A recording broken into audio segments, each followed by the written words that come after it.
É importante nós quebrarmos essa concha do egoísmo e dedicar o amor ao próximo conforme Jesus recomenda, não porque as pessoas participam do nosso roteiro pessoal, mas pela fidelidade de trabalhar, de se dedicar ao bem em favor do bem coletivo, do bem comum.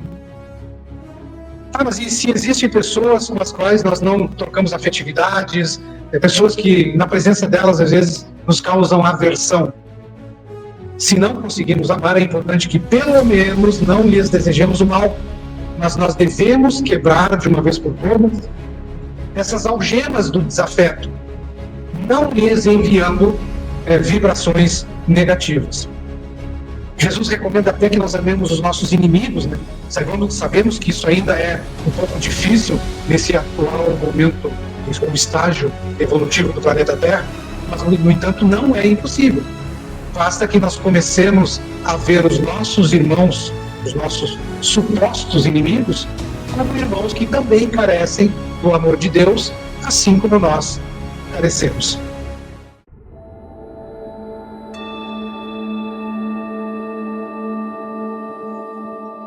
Então, meus irmãos, o tema de hoje é por que devemos amar o próximo? E quem vai nos falar é o nosso irmão Milton, trabalhador aqui da nossa casa GIAC. Uma boa palestra a todos. Queridas irmãs, queridos irmãos, saudações fraternais a todos, encarnados e desencarnados, e aos que nos assistem também pelas redes sociais. O objetivo hoje aqui é trazermos reflexões sobre o capítulo 11 do Evangelho segundo o Espiritismo. Capítulo esse que nos fala do amor ao próximo. E esse capítulo, ele já tem lá no seu início, no seu primeiro item, vamos dizer assim, uma informação que é importantíssima por demais. Esse capítulo trata do maior mandamento de Deus. E esse maior mandamento, então, que está escrito lá no item 1, ele começa assim. Os fariseus, tendo sabido que ele tinha feito calar a boca dos saduceus, reuniram-se, e um deles, que era doutor da lei, veio lhe fazer esta pergunta para o tentar. Mestre, qual é o maior mandamento da lei? Jesus lhe respondeu: amareis o Senhor vosso Deus de todo o vosso coração, de toda a vossa alma e de todo o vosso espírito. Este é o primeiro e o maior mandamento. E eis o segundo, que é semelhante a este: amareis o vosso próximo como a vós mesmos. Toda a lei e os profetas estão contidos nestes dois mandamentos. Isso é uma anotação que está no Evangelho de Mateus, no capítulo 22, versículos de 34 a 40. Então, o contexto deste ensinamento de Jesus é do Novo Testamento, da época de Jesus encarnado. Esse Novo Testamento, ele retrata a vida e a obra de Jesus Cristo. Jesus, quando estava encarnado, ele viveu em lugares que eram administrados por líderes romanos. E esses líderes, de uma forma primária, de uma forma sem fundamento lógico, sem regras, dependia apenas do livre-arbítrio daquele que estava agindo. E isso, então, sobrecarregava muito, pesava muito forte, que os judeus tinham e ainda têm no Antigo Testamento, mais precisamente lá nos livros de Levítico, Números e Deuteronômios, tem em torno de 613 prescrições, 613 normas, 613 regras que eles deveriam cumprir desde o acordar até a hora de se deitar. Então, a pregação evangélica de Jesus não tinha outro caráter senão de libertar esse povo dessa opressão, desse jugo que faziam os romanos. Então, essa nova revelação de Jesus, incomodava muito os poderosos daquela época. Então, por isso, eles faziam esses questionamentos para Jesus, faziam essas perguntas, no intuito de que Jesus se confundisse em alguma resposta, para que eles, então, pudessem condená-lo por embusteiro, por falseador.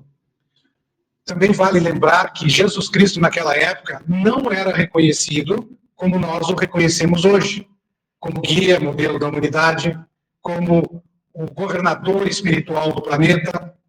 Jesus era apenas um homem judeu e comum. Então, esses fariseus e os saduceus queriam saber se o que Jesus ensinava era coerente, se era importante e qual era a base desses ensinamentos. Então, como os fariseus e os saduceus nunca viram Jesus estudando a Torá, né, eles faziam, então, essas pegadinhas, vamos dizer assim, para ver se Jesus, então, caía em contradição. Mas, cada vez que as perguntas eram feitas, Jesus respondia com uma sabedoria incrível, uma sabedoria enorme, que além de calar a boca deles, ainda ficava como lições magníficas para a humanidade toda. Os fariseus eram membros de uma seita muito apegada à tradição, eles interpretavam as escrituras ao pé da letra. Eles se preocupavam muito mais com as questões exteriores do que mesmo com a prática da caridade. E os saduceus formavam uma seita materialista que não acreditava na imortalidade da alma, não acreditava na ressurreição, mas acreditavam num Deus único e eles seguiam rigorosamente as leis civis de Moisés, ou seja, as leis humanas. Por isso que Jesus teve que dizer para eles, né, os saduceus e os fariseus, e foi anotado por Mateus também lá no seu Evangelho, no capítulo 5, versículos 17 e 18, não penseis que eu vim destruir a lei, ou os profetas, não os vim destruir, mas cumpri-los. Em verdade eu vos digo que o céu e a terra não passarão sem que tudo o que se acha na lei esteja perfeitamente cumprido, enquanto não reste um único ponto, um único iota. Então, o que Jesus veio fazer aqui na terra, quando esteve aqui, foi separar nas Escrituras a lei moral, que é imutável, que é única, separar das leis civis, que eram as leis de Moisés. E aí ele aproveitou, e se a gente pode dizer que ele resumiu, ele transformou tudo em uma única lei, muito mais abrangente, muito mais ampla, e que traduzia toda a moral, todo o ensinamento dos profetas. E quase 2000 anos depois, a doutrina espírita também pega apenas a parte moral dos evangelhos e traz para nós como um conteúdo da sua pureza máxima. Essas morais do Cristo que não foram alteradas. Então, essa lei, se nós podemos dizer assim, essa nova lei, passou a ser: amarás a Deus sobre todas as coisas e ao próximo como a ti mesmo. Quando a gente ouve isso, a gente já começa a pensar, essa lei está nos ensinando alguma coisa. O que ela está nos ensinando? Que para amar a Deus, nós precisamos amar o próximo primeiro. E para amar o próximo, nós precisamos nos amar. Nós precisamos nos amar primeiro.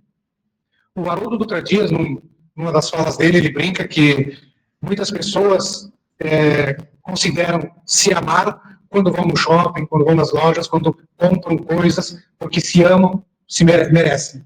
Na verdade, não estamos falando disso. Amar o próximo, assim, do ponto de vista superficial, até pode parecer um sintoma de orgulho, de egoísmo em grau máximo. Mas amar a si mesmo é se valorizar como pessoa. É se valorizar como espírito, assim como nós somos imperfeitos. Amar a si mesmo é cuidar da saúde física, cuidar da saúde mental, cuidar da saúde emocional, da saúde espiritual. A autovalorização a gente aprende na família enquanto criança. Depois, se nós não aprendermos na família, nós vamos ter dificuldades para conseguir, quando jovens ou então com a idade mais madura. Uma criança mal amada, uma criança rejeitada, ela vai ter sérios problemas para lidar mais tarde com situações frustrantes. E aí a gente sabe que a área mais afetada é a área emocional. E os pais ou responsáveis são os grandes formadores da autoimagem dos filhos, da autovalorização dos filhos. Os pais são os espelhos que as crianças se veem e, através deles, aprendem a valorizar, se valorizar como pessoa. Mas temos que ter cuidado, porque os pais podem ser espelhos também que representem um aumento exagerado da estima própria. E isso pode levar a se acharem melhor que os outros, egoístas, orgulhosos, não dão limites para os filhos, às vezes tratam ou dão recompensa, como recompensas objetos de luxo, e dentro de uma sociedade materialista que prestigia quem tem mais dinheiro, que prestigia quem tem mais poder, isso estimula a competição e a discriminação. Então, pessoas criadas assim não aprendem a amar-se e, consequentemente, não aprendem a amar.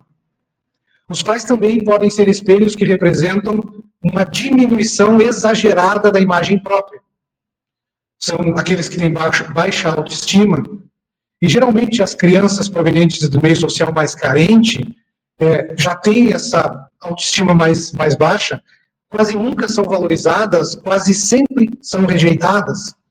E elas vivem normalmente em ambientes familiares que não são bem estruturados, quase sempre tem apenas um responsável que dá o sustento material, o sustento emocional, o sustento espiritual, é responsável por tudo. Também já está comprovado pela ciência que crianças com baixa autoestima têm sérios problemas na aprendizagem da escola, têm probabilidade de ser mais agressivas, portanto, não são aceitas muitas vezes pelos colegas. Então, todas essas frustrações tendem a agravar-se na adolescência, quando eles se sentirão incapazes de enfrentar uma competição, por exemplo, para a entrada no mercado do trabalho. Quem não se estima, não se ama, e aí não tem condições de escolher um parceiro ou uma parceira para dividir, para compartilhar a sua existência. Então, por tudo isso que nós falamos até aqui, chegamos à conclusão de que, para amar o próximo, precisamos amar a nós mesmos. E para amar a nós mesmos, precisamos aprender na infância. Tá, Milton, mas se eu não tive uma oportunidade de aprender na infância, não tive uma formação adequada no lar, como que eu consigo aprender a amar? A doutrina espírita nos diz que é possível, que nós podemos e devemos conseguir através do esforço próprio. Nós somos os responsáveis pela nossa história de vida. Apesar de todos os impedimentos que tenhamos para realizá-la. Não adianta ficar culpando os pais, não adianta ficar culpando a sociedade, não adianta ficar culpando o governo. Nós precisamos aprender que nós reencarnamos para nos tornar melhores. Possuímos livre-arbítrio para isso e podemos, então, mudar a nossa trajetória, que está condicionada apenas ao nosso grau evolutivo. A aceitação de quem somos nos leva a valorizar a nossa vida. Quem ama a vida é otimista e é capaz de enfrentar e mudar todas as circunstâncias desfavoráveis que ainda possam estar atrapalhando a marcha evolutiva. Então, amar o próximo como a si mesmo. Vejamos que nesta fase, nós temos 3 expressões, se assim podemos dizer, que são fundamentais para a gente entender, para poder realizar esse exercício de amar. Uma expressão é a palavra amar. Amar, segundo o dicionário, é um vocábulo polissêmico, deriva do latim amore, e é suscetível de várias definições, ou seja, por isso que nós dizemos que o amor é indefinível. Na cultura grega, por exemplo, amar implica em conhecer, conhecer implica em amar. Na cultura judaico-cristã, que é a nossa cultura, ou também chamada cultura bíblica, o amor nunca partirá do mundo, nunca partirá do homem, sempre de Deus. Mas, embora seja um vocábulo polissêmico, né, que aceite várias definições, nós podemos muito bem concordar com Rino Curti que escreveu no seu livro Espiritismo e Reforma Íntima uma definição que eu entendi como coerente para este momento. Rinpoche diz assim: o amor é a totalidade dos sentimentos e desejos que estruturam o pensamento para a liberação de energia e de forças que guiam a ação na produção do bem e possibilitam a aquisição de qualidades constituintes no crescimento do espírito. Então, o que o Rinpoche está nos dizendo é que o amor é tudo isso, sentimentos, desejos, né, que acionam o pensamento, que liberam as forças para nós produzirmos o bem. E esse bem que constitui o crescimento do espírito. A segunda expressão, a expressão próximo. O próximo é cada pessoa em particular, um parente, um amigo, um colega, aqui ou em qualquer lugar. É o conjunto de homens, é o nosso semelhante. Nesse contexto, a parábola do bom samaritano, ela nos explica muito sobre a questão dos semelhantes. E Jesus, nessa parábola do bom samaritano, ele quis demonstrar que a salvação da alma independe de credo religioso, independe de raça, independe de sexo, independe de tudo.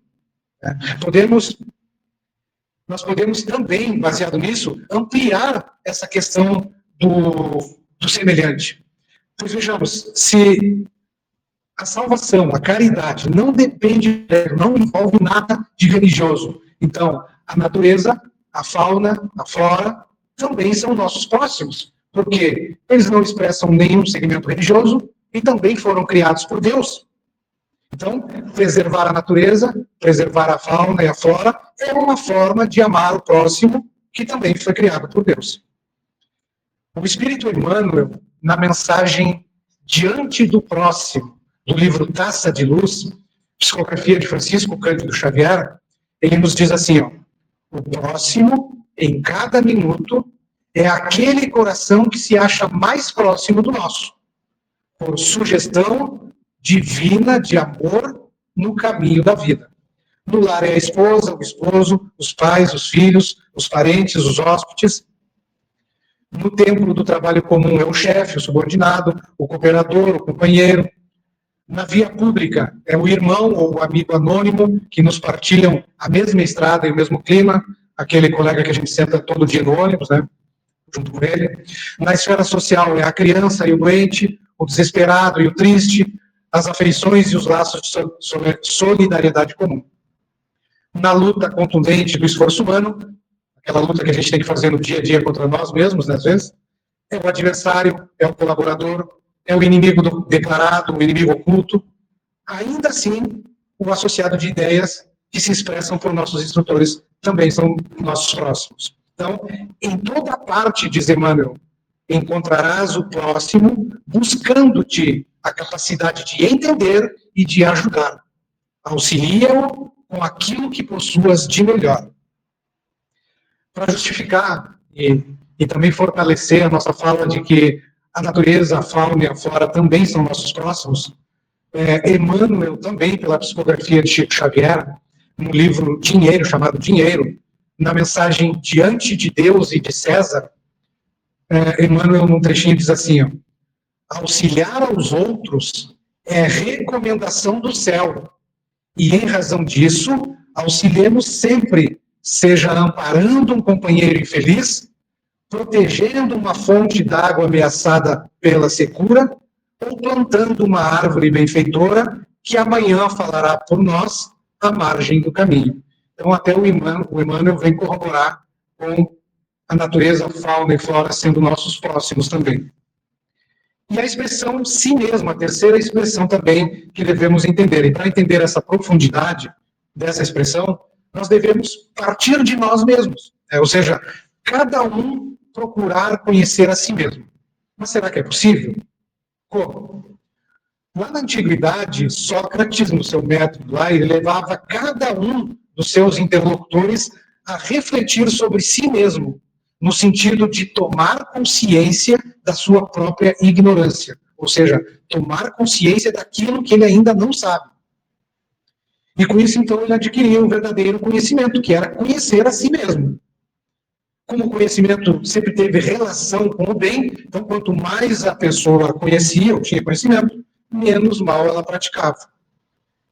Então, amar ao próximo como a si mesmo implica em cada um conhecer o seu eu interior, seus pensamentos, seus sentimentos, suas ações. E para conseguirmos conhecer o nosso eu espiritual, o nosso eu interior, é aconselhável nós seguirmos a orientação de Santo Agostinho, que está na resposta da pergunta 919 do Livro dos Espíritos, quando Santo Agostinho nos diz assim: fazei o que eu fazia quando vivi na Terra.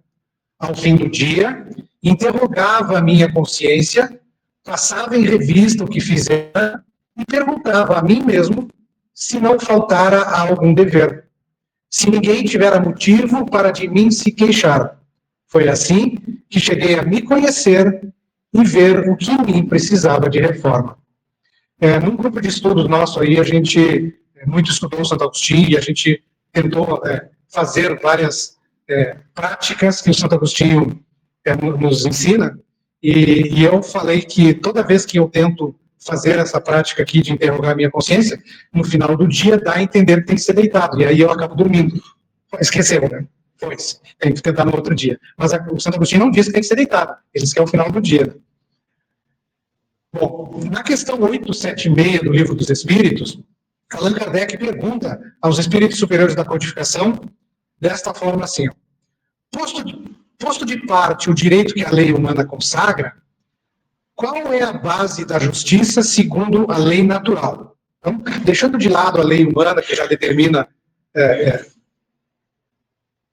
essa justiça, ele quer saber qual é a base da justiça segundo a lei de Deus.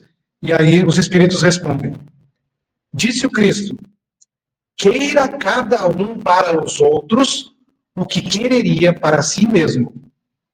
No coração do homem, imprimiu Deus a regra da verdadeira justiça, fazendo que cada um deseje ver respeitados os seus direitos. E na incerteza de como deva proceder com o seu semelhante em dada circunstância, trate o homem de saber como quereria que com ele procedessem em circunstância idêntica. Guia mais seguro do que a própria consciência, não lhe podia a Deus a verdade. Então, a nossa consciência é o nosso maior guia. No item 4 deste capítulo 11 do Evangelho segundo o Espiritismo, Allan Kardec também vem nos reforçar esse entendimento que tem na resposta da questão 876. Allan Kardec diz assim: amar o próximo como a si mesmo é fazer pelos outros o que queríamos que os outros fizessem para nós. É a expressão mais completa da caridade, porque resume todos os deveres do homem para com o próximo. Então, diante disso que a gente acabou de ver, todas as nossas questões, tanto materiais quanto espirituais, devem ser embasadas nesse preceito: fazer aos outros o que eu quero que os outros façam para mim. Quando os fariseus perguntaram para Jesus se é nos permitido pagar ou deixar de pagar o tributo a César, o que Jesus respondeu? Dai a César o que é de César, mas dai a Deus o que é de Deus. Então, nós entendemos dessa forma que pagar os tributos é correto, é uma lei humana, porque nós queremos receber nossos salários, então devemos pagar.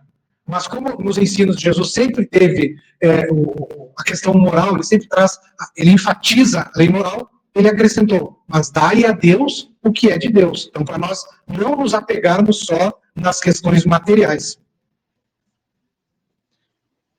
No livro Pão Nosso, tem uma mensagem em que o Espírito Emmanuel, isso aqui também é psicografia de Chico Xavier, que Emmanuel ele discorre sobre essa passagem: dai a César o que é de César e a Deus o que é de Deus. E Emmanuel nos diz assim, então: em todo lugar do mundo, o homem encontrará, de acordo com seus próprios merecimentos, a figura de César, simbolizada no governo estatal. Maus homens, sem dúvida, produzirão maus estadistas. Coletividades ociosas e indiferentes receberão administrações desorganizadas. De qualquer modo, a influência de César cercará a criatura, reclamando-lhe a execução dos compromissos materiais. É imprescindível dar-lhe o que lhe pertence.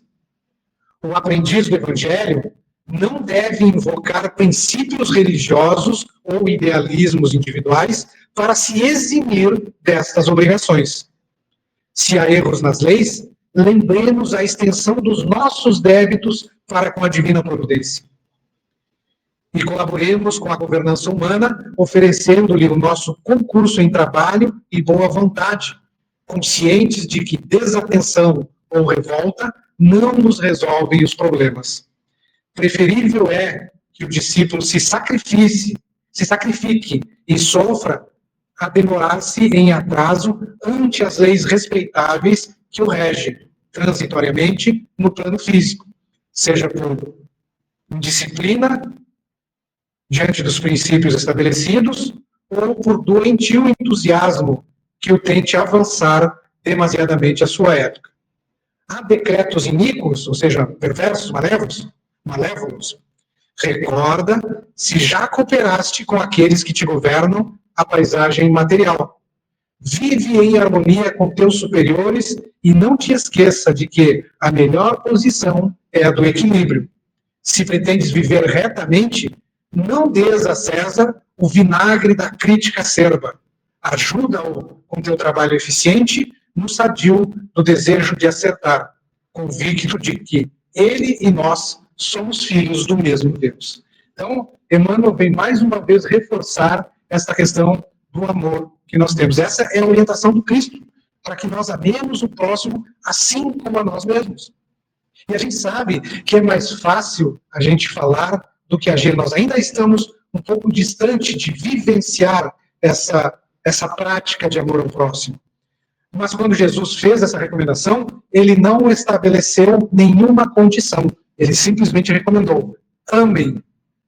Embora nós tenhamos tendências a amar mais aquela pessoa, consagrar mais estima àquelas pessoas que compactuam com as mesmas nossas ideias, com os pensamentos, mas nós temos que pensar que com esses que convivem mais com a gente também, podemos dizer, mas nós não podemos esquecer que nem sempre as nossas interpretações são as melhores. Não podemos esquecer que nem sempre os nossos costumes são os mais nobres, nem sempre as nossas diretrizes são as mais elogiáveis. É importante nós quebrarmos essa concha do egoísmo e dedicar o amor ao próximo conforme Jesus recomenda, não porque as pessoas participam do nosso roteiro pessoal, mas pela fidelidade de trabalhar, de se dedicar ao bem em favor do bem coletivo, do bem comum. Mas e se existem pessoas com as quais nós não trocamos afetividades, pessoas que, na presença delas, às vezes, nos causam aversão? Se não conseguirmos amar, é importante que, pelo menos, não lhes desejemos o mal, mas nós devemos quebrar, de uma vez por todas, essas algemas do desafeto, não lhes enviando vibrações negativas. Jesus recomenda até que nós amemos os nossos inimigos, né? Sabemos que isso ainda é um pouco difícil nesse atual momento, ou estágio evolutivo do planeta Terra, mas, no entanto, não é impossível. Basta que nós comecemos a ver os nossos irmãos, os nossos supostos inimigos, como irmãos que também carecem do amor de Deus, assim como nós carecemos. Mas então, como que eu posso praticar esse amor ao próximo? A prática do amor ao próximo pode ser vista pela função de obediência aos ensinamentos de Jesus. Pode ser vista assim. Então, neste sentido, quando eu perdoo, não 7 vezes, mas 70 vezes 7 a mesma ofensa recebida. Quando nós aguardamos até o dia seguinte para brigar, para discutir com o nosso vizinho, ou com o nosso cônjuge,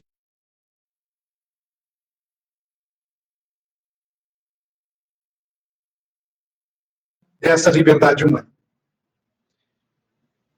No livro Escrínios de Luz, também Emmanuel, pelas mãos de Chico Xavier, nos traz a mensagem Os Minutos de Deus, que eu farei a leitura aqui para nós encerrarmos. visto que eu entendi que ela é bem coerente para este momento de que nós estamos refletindo sobre por que devemos amar ao próximo. Então, Emmanuel diz assim: se é imperioso reconhecer a nossa obrigação de dar a César o que é de César, somos constrangidos a observar que a experiência material reclama excessivamente da criatura. O homem, quando integrado em suas funções habituais, é convidado a obrigações 1000 a cada dia. Preocupações, ansiedades, exigências e ilusões obscurecem a visão da alma encarnada, que pouco a pouco, quase sempre, desce devagar ao abismo largo da tristeza e do desencanto, quando não dispõe dos recursos da fé. Isso, contudo, acontece, vulgarmente, porque raros são os homens que se lembram dos minutos de Deus no círculo das horas. Não nos esqueçamos de que o poder humano, seja qual for a sua origem, procede do Eterno Pai. E se é justo pagar os tributos que nos competem na esfera densa, quando nos envolvemos nos fluidos carnais, ninguém está impedido de libertar-se em espírito a fim de procurar o Senhor e fruir-lhe a bondade infinita. Inicia a tua obra de autolibertação, concedendo alguns instantes ao Criador em suas criaturas, em suas edificações a cada dia, distribuindo algo de ti mesmo em amor, em generosidade, em paz, em cooperação, em bom ânimo e alegria, e observarás que o espaço e o tempo do Senhor em tua vida crescerão gradativamente, exonerando-te de pesados impostos para com a experiência comum. Entrega a César o que a ele pertence, mas não esqueças as obrigações que nos ligam ao alto, porque assim nos adiantaremos para celestes moradas, confiando os nossos melhores sentimentos ao culto da fraternidade, com trabalho espontâneo, a benefício dos nossos semelhantes em toda parte. Ninguém permanece inibido de cultivar a verdadeira felicidade, que somente floresce e frutifica no santuário do coração. Consagramos, pois, a Deus os minutos de bondade e harmonia que devemos improvisar em seu nome em favor da comunidade dentro da qual evoluímos na luta cotidiana. E o Senhor, em sua magnanimidade imensurável, nos entregará a eternidade como libertação imperecível. Então, nessas reflexões, começamos com a pergunta, por que devemos amar o próximo? Aqui trouxemos elementos para que cada um possa refletir desta necessidade que temos de amar o próximo.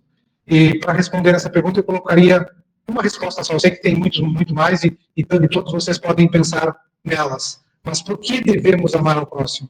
Em primeiro lugar, porque o amor é lei universal. Não é só aqui na Terra, é no universo todo. Então, e nós somos filhos de Deus, Deus é amor, então nós temos esta essência do amor.